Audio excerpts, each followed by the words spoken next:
भाइयों बहनों, लोकतांत्रिक व्यवस्था में पार्टी की भूमिका क्या होनी चाहिए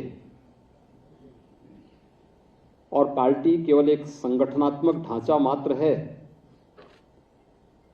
या इससे इतर भी कुछ और। अगर ये सब देखना है तो भारतीय जनता पार्टी के संगठनात्मक कौशल को, जो पिछले 9-10 वर्षों के अंदर दुनिया की सबसे बड़ी राजनीतिक पार्टी के रूप में आज हम सब के सामने है, इसे आप देख सकते हैं। पार्टी सबसे बड़ी राजनीतिक दल दुनिया के अंदर तो है ही, लेकिन अपने संस्थापकों के द्वारा जिन मूल्यों और आदर्शों को ध्यान में रखकर के स्थापित की गई थी, उन सब के संरक्षण के साथ साथ, उन सबको अंगीकार करने के साथ साथ, जो भी पार्टी के संस्थापकों ने जिन बातों का उल्लेख स्थापना कालखंड में की थी, सरकार बनने के बाद उनका प्रभावी क्रियान्वयन, यह दूसरा पक्ष भी। अक्सर क्या होता है राजनीतिज्ञों के बारे में, अविश्वास का एक नया दौर शुरू होता है और ये तब शुरू होता है जब कथनी और करनी में कोई समन्वय नहीं होता, आचार और विचार में समन्वय नहीं होता। जब व्यक्ति बोलता कुछ और है और करता कुछ और है। सरकार बनने के पहले और सरकार बनने के बाद जब उसमें व्यापक अंतर देखने को मिलता है, तब वह विश्वास का प्रतीक बन जाता है।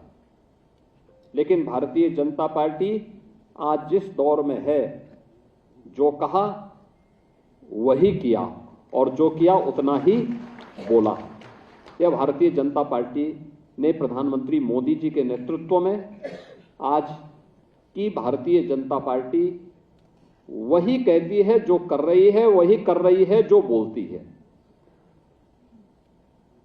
कथनी और करनी में कोई भेद नहीं, आचार और विचार में कोई भेद नहीं। केवल न्यू बीजेपी ही नहीं,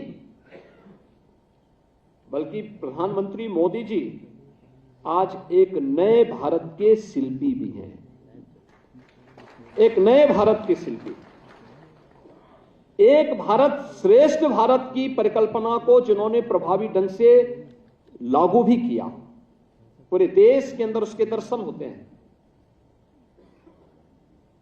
हमें याद है, मुझे अलग अलग कालखंड में प्रदेश, अलग अलग वर्षों में, अलग अलग समय में देश के अलग अलग कोनों में जाने का अवसर प्राप्त होता हुआ है और मैंने वहां की परिस्थितियों को बहुत नजदीक से देखा है।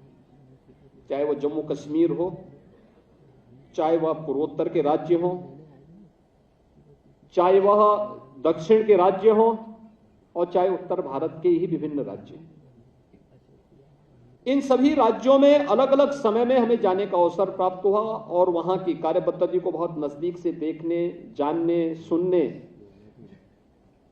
जनप्रतिनिधियों के साथ साथ आम जनमानस के साथ भी संवाद बनाने का अवसर प्राप्त हुआ। आश्चर्य होता है हमें कि आखिर 1947 से लेकर के अब तक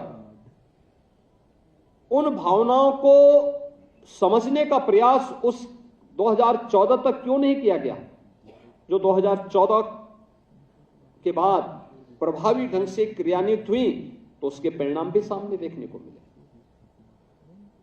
आज कश्मीर से धारा 370 समाप्त हुई, कश्मीर में शांति और पर्यटन के एक नए दौर में कश्मीर विकास की एक नई ऊंचाइयों को छूता हुआ दिखाई देता है। अब कश्मीर इशू नहीं, कश्मीर में अब इस बात की चर्चा होती है कि पाक अधिकृत कश्मीर के लोग इस बात को कहते हैं, साहब हमें भी भारत का हिस्सा बनाइए। ये एक नई सोच है आज जो नई भाजपा हम सबके सामने है। पूरे देश में विस्तार है। सबसे बड़ी संस्था के साथ साथ अपने एक बेहतरीन संगठनात्मक ढांचे के साथ में अपने मूल्यों और आदर्शों के लिए कार्य कर रही है। वे सभी मुद्दे, अक्सर हम इन चीजों को देखते थे जिन मुद्दों पर अक्सर हमारी खिंचाई होती थी। 2014 के पहले अक्सर ये मुद्दे चलते थे। हम लोग जब जाते थे तो लोग बोलते थे राम मंदिर के बारे में क्या होने जा रहा है। एक बात अक्सर पूछा जाता था, हम बोलते थे भाई आने दीजिए, कोर्ट में मामला है, समाधान होगा। तो अगर हम लोग कोई नारा उस समय दे देते थे तो उसके साथ ही एक नई लाइन दूसरी तरफ से और उभरती थी। लेकिन आज इस पे कोई प्रश्न नहीं कर सकता। आज अयोध्या में राम जन्मभूमि की समस्या का पूरी तरह समाधान ही नहीं हुआ, बल्कि प्रधानमंत्री जी ने आकर के सभी जो भी आशंकाएं थी और जो जनता की आकांक्षाएं थी, देखिए दोनों को समाधान का रास्ता दिया। स्वयं आकर के शिलान्यास भी किया और अब 22 जनवरी 2024 को स्वयं आकर के भगवान राम के भव्य मंदिर में रामलला को विराजमान भी कराने जा रहे हैं। यानी बोला ही नहीं, मोदी जी ने 14 में श्री राम जन्मभूमि के मुद्दे को अपने इलेक्शन एजेंडे का हिस्सा नहीं बनाया, 2019 में भी नहीं बनाया।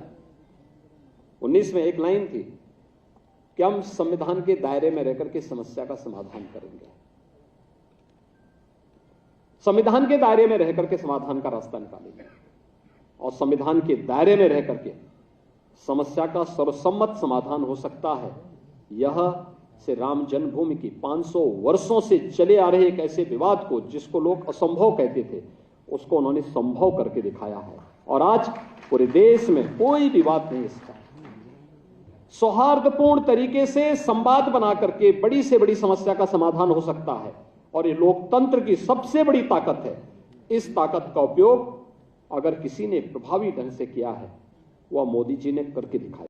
याद करिए, जब जनधन अकाउंट के लिए एक आह्वान हुआ था, बहुत सारे लोगों को लगता था कि ये तो एक लोगों को जो है केवल एक ख्याली पुलाव खिलाने की बात हो सकती है। लेकिन जब इस सदी की सबसे बड़ी महामारी के दौरान एक गरीब के खाते में पैसे देने की बात आई, तो पैसा डीबीटी के माध्यम से अकाउंट में पहुंच गया। उसको बैंक जाने की आवश्यकता नहीं, उसके सामने किसी को चेक लेकर के जाने की आवश्यकता नहीं पड़ी। इतने बड़े पैमाने पर पैसे का लेन देन हर गरीब तक पहुंचाने का कार्य हुआ, लेकिन बिना किसी मानवीय हस्तक्षेप के। दूसरा, भ्रष्टाचार पर प्रहार का एक कितना सशक्त माध्यम बना।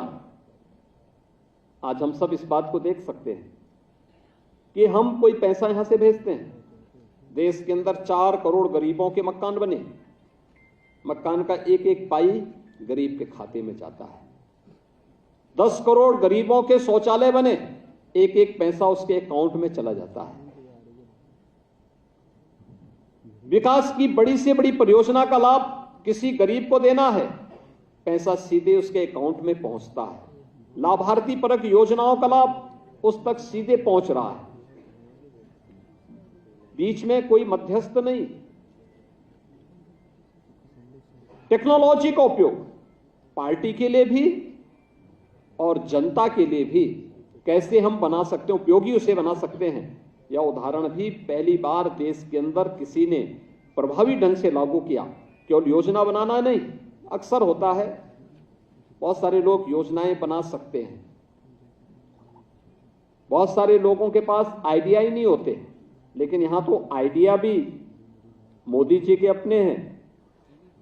उनके योजनाओं, उसको योजना का एक स्वरूप देना, यह भी मोदी जी का है, और फिर प्रभावी ढंग से उसका क्रियान्वयन होना भी, यह पक्ष भी हम प्रभावी रूप से देख सकते हैं।